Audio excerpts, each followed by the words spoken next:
ZEE5 ಇರುವಾಗ ನೀವು ನಿಮ್ಮ ನೆಚ್ಚಿನ ಶೋಗಳನ್ನ ಎಂದಿಗೂ ಮಿಸ್ ಮಾಡಿಕೊಳ್ಳುವುದಿಲ್ಲ. ಅದು ಸಂಪೂರ್ಣ ಉಚಿತವಾಗಿ.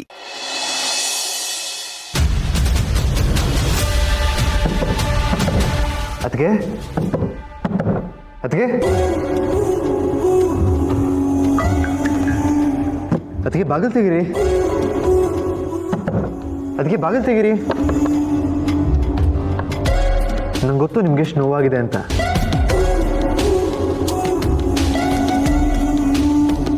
ಇದುವರೆಗೂ ನಿಮ್ಮ ಮಾತನ್ನು ಯಾರೂ ಮೀರಿರಲಿಲ್ಲ. ಆದರೆ ಫಸ್ಟ್ ಟೈಮ್ ಒಬ್ಬರಿಂದ ಹಾಗಾಗಿದೆ. ನೀವು ಅವರನ್ನು ನಂಬಿ ಕೃಷ್ಣನ ವಿಗ್ರಹ ಕೊಡಬೇಕು ಅಂತ ಹೊರಟ್ರಿ. ಆದರೆ ಅದನ್ನು ತಗೊಳ್ಳೋ ಯೋಗ್ಯತೆ ಆಗಲಿ ಅರ್ಹತೆ ಆಗಲಿ ಅವ್ರಿಗೆ ಇರಲಿಲ್ಲ. ಅದಕ್ಕೆ ನೀವೆಷ್ಟು ಹರ್ಟ್ ಆಗಿದ್ದೀರಲ್ಲ, ಅವ್ರಿಗೋಸ್ಕರ ನೀವೆಷ್ಟೊಂದು ಅಪ್ಸೆಟ್ ಆಗಿದ್ದೀರಲ್ಲ. ಬೇಡ ಅದಕ್ಕೆ. ಯಾರಿಗೋಸ್ಕರ ನೀವು ಯಾಕೆ ತಲೆ ಕೆಡಿಸ್ಕೋತೀರಾ? ಅವ್ರು ಇವತ್ತಿರ್ತಾರೆ, ನಾಳೆ ಹೋಗ್ತಾರೆ. ಇಲ್ಲಿ ಕೊನೆವರೆಗೂ ಇರೋರು ನೀವು ಖುಷಿಯಾಗಿದ್ರೆ ನಮ್ಮೆಲ್ಲರಿಗೂ ಖುಷಿ. ಪ್ಲೀಸ್ ಅಳ್ಬೇಡಿ ಅದಕ್ಕೆ. ನೀನಿಷ್ಟು ಕೇಳ್ಕೊಂಡ್ರೆ ಸಾಲದು ಚಿರು, ಇನ್ನೂ ಬೇಡ್ಕೋಬೇಕು. ಅದಕ್ಕೆ ಬಾಗಿಲು ತೆಗೀರಿ.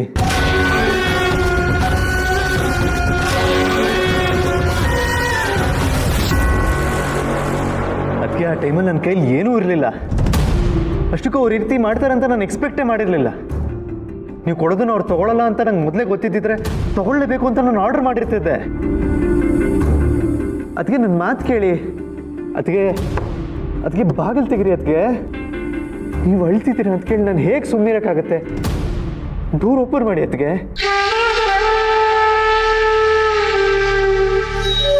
ನಾನು ಕೊಡೋ ವಿಗ್ರಹನ ಅವಳು ತಗೊಳ್ಳಲ್ಲ ಅಂತ ಗೊತ್ತಿದ್ದೆ. ಅದನ್ನು ಅವಳಿಗೆ ಹ್ಯಾಂಡ್ ಓವರ್ ಮಾಡ್ತೀನಿ ಅಂತ ನಾನು ನಿನಗೆ ಹೇಳಿದ್ದೆ. ಅದಕ್ಕೆ ಬಾಗಿಲು ತೆಗೀರಿ. ಅದಕ್ಕೆ ನಾನು ಅನ್ಕೊಂಡ ಹಾಗೆ ಅವಳು ಈ ವಿಗ್ರಹನ ತಗೊಳ್ದೆ ಎಲ್ಲರ ಮುಂದೆ ನಮ್ಮ ಫ್ಯಾಮಿಲಿಗೆ ಅವಮಾನ ಆಗೋ ಹಾಗೆ ಮಾಡಿದ್ಲು. ಅದಕ್ಕೆ ಆದರೂ ಪಾಪ ನೀನು ಅದನ್ನು ಯಾವುದು ತಲೆಗೆ ಹಾಕ್ಕೊಳ್ದೆ ನನ್ನ ಮೇಲೆ ಅನುಕಂಪ ಕಾಳಜಿ ತೋರ್ಸೋಕ್ಕೆ ಇಲ್ಲಿವರೆಗೂ ಬಂದಿದ್ಯಾ. ಅದಕ್ಕೆ ನಾನು ಏನು ಮಾಡ್ಬೇಕಂತ ಹೇಳಿ? ಅವ್ರು ಮಾಡಿರೋ ತಪ್ಪಿಗೆ ನನಗೆ ಏನು ಬೇಕಾದರೂ ಶಿಕ್ಷೆ ಕೊಡಿ. ನಿಮ್ಮ ಕೈ ಮುಗಿದು ತಿಳ್ಕೊತೀನಿ. ಬಾಗಿಲು ತೆಗೀರಿ. ಅದಕ್ಕೆ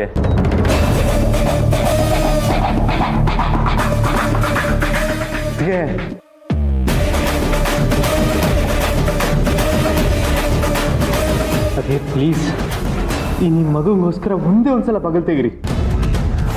ಇಷ್ಟು ಸಾಕು. ಪಾಪ ಇನ್ನು ಸತಾಯಿಸುತ್ತೆ.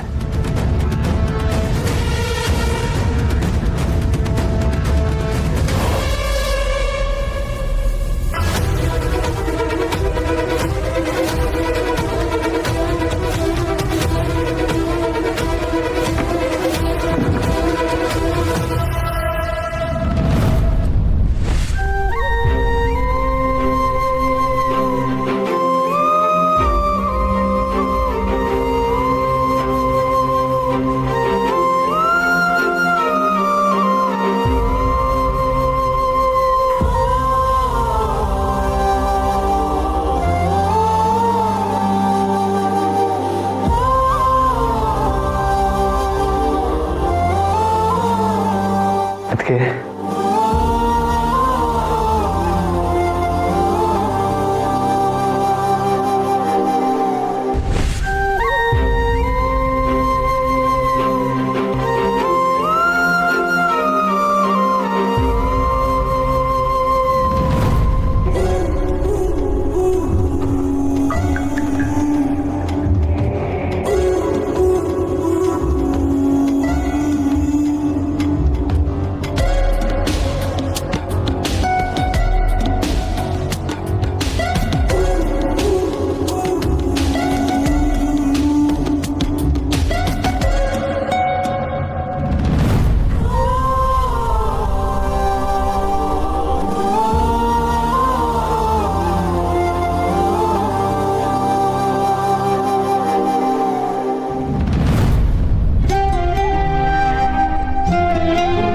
ದೀಪಾ, ಬಂದ್ಯಮ್ಮ?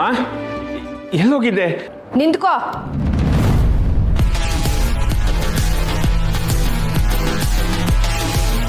ಸುಕ್ಕು, ದೀಪ ಬರ್ತಿದ್ದಂಗೆ ಹೇಳು ಅಂತ ಅರ್ಚನಾ ಹೇಳಿದ್ಲು. ನೀನ್ ನೋಡೋಣ ಇಲ್ಲೇ ನಿಲ್ಲಿಸ್ತಾ ಇದ್ದೆ ಅವಳನ್ನ. ರೀ ಸುಮ್ಮನೆ ರೂಮಿಗೆ ಹೋಗಿ. ಅಲ್ಲ ಸುಕ್ಕು, ರೀ ಜಾಸ್ತಿ ಮಾತಾಡಬೇಡಿ, ಹೋಗಿ ಅಂದೆ. ಅಲ್ಲ ಕಣೆ. Dad please.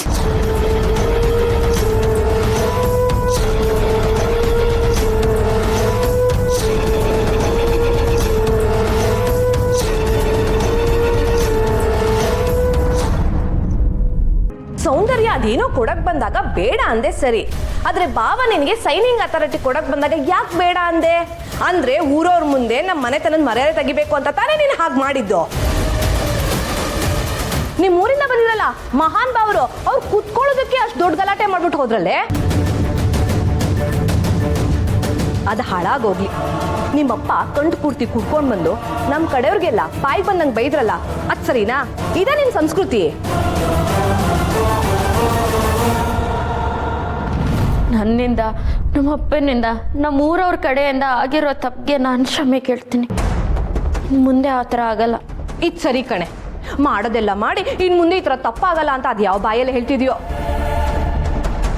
ಅಂದ್ರೆ ಏನು? ಓ, ಇನ್ನೊಂದ್ಸಲ ನೀನು ರಿಸೆಪ್ಷನ್ ಮಾಡ್ಕೋಬೇಕು ಅನ್ನೋ ಆಸೆ ಆಗ್ತಿದೀಯಾ?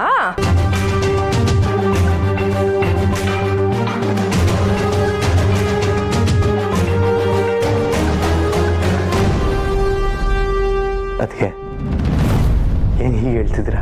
ಹೌದು ಚಿರು, ಹೇಗೋ ಈ ಮನೆ ಕೆಲಸದವಳ ಥರ ಎಲ್ಲೋ ಇದ್ಲು. ಆದರೆ ನಾನೇ ಅವಳಿಗೆ ಈ ಮನೆ ಸೊಸೆ ಆಗಲಿ ಅಂತ ಒಂದು ಅವಕಾಶ ಮಾಡಿಕೊಟ್ಟೆ. ಅದೇ ನಾನು ಮಾಡಿದ ದೊಡ್ಡ ತಪ್ಪು. ಅದು ಅಲ್ಲದೆ ಅವಳು ಆ ಬಾಲಕೃಷ್ಣನ್ ವಿಗ್ರಹನ ತಗೊಳ್ತಾಳೆ ಅಂತ ಅಂದ್ಕೊಂಡಿದ್ದು ನಾನು ಮಾಡಿದ್ದು ಇನ್ನೊಂದು ತಪ್ಪು. ಮಾವ ನಿಮ್ಮಿಬ್ರು ರಿಸೆಪ್ಷನ್ ಮಾಡ್ತೀನಿ ಅಂತ ಹೇಳಿದಾಗ ನಾನು ಅದಕ್ಕೆ ಅಪೋಸ್ ಮಾಡಲಿಲ್ವಲ್ಲ, ಅದು ಎಲ್ಲದಕ್ಕಿಂತ ದೊಡ್ಡ ತಪ್ಪು. ನಾನು ಇಷ್ಟೆಲ್ಲ ಮಾಡಿದ್ದು ಅವಳನ್ನ ಅವಳು ತಿದ್ಕೊಳ್ಳಿ ಅಂತ. ಆದ್ರೆ ಅವಳು ನಿನ್ನ ಜೀವನನ ಹೇಗೆ ಹಾಳು ಮಾಡ್ತಾಳೆ ಅಂತ ನಾನು ಅನ್ಕೊಂಡಿರಲಿಲ್ಲ Chiru. I am very sorry. ಸಾರಿ.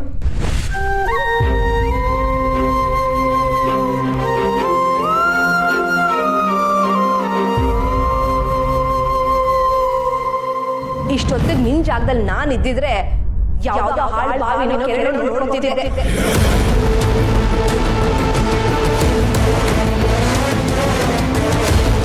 ಈ ತರ ಗಂಡನ ಮರ್ಯಾದೆ ತೆಗೆದು ಇಲ್ಲಿ ಏನೂ ಆಗಿಲ್ಲ ಅನ್ನೋ ತರ ಇಲ್ಲಿಗೆ ಬರ್ತಾ ಇರ್ಲಿಲ್ಲ ನಾನು.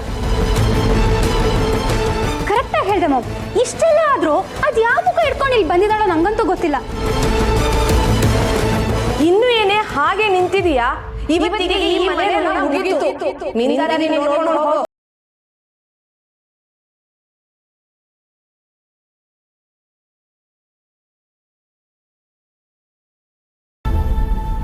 ಅದಕ್ಕೆ ಪ್ಲೀಸ್, ಯಾರೋ ಮಾಡಿರೋ ತಪ್ಪಿಗೋಸ್ಕರ ನೀವು ಅಳ್ಬೇಡಿ. ಅಲ್ಲ, ನೀವು ನನ್ನ ಲೈಫ್ನ ಯಾವತ್ತೂ ಹಾಳು ಮಾಡಲ್ಲ ಅಂತ ನನಗೆ ಗೊತ್ತಿಲ್ವಾ? ಎಲ್ರಿಗೂ ಒಳ್ಳೇದು ಬಯಸೋ ನಿಮಗೆ ಅವ್ರು ಇವತ್ತು ಕೆಟ್ಟದ್ದು ಮಾಡಿದ್ದಾರೆ. ನಿಮ್ಮ ಒಳ್ಳೆತನನ ಮಿಸ್ಯೂಸ್ ಮಾಡ್ಕೊಂಡಿದ್ದಾರೆ, ಅದು ಅವ್ರ ತಪ್ಪು. ಅದಕ್ಕೆ ನೀವು ಇಷ್ಟೊಂದು ಫೀಲ್ ಆಗಬೇಡಿ. ಅದಕ್ಕೆ ಅಷ್ಟಕ್ಕೂ ಅವರೇ ನಿಮ್ಮ ಮನೇಲಿ ಪರ್ಮನೆಂಟ್ ಆಗಿರೋರಲ್ಲ.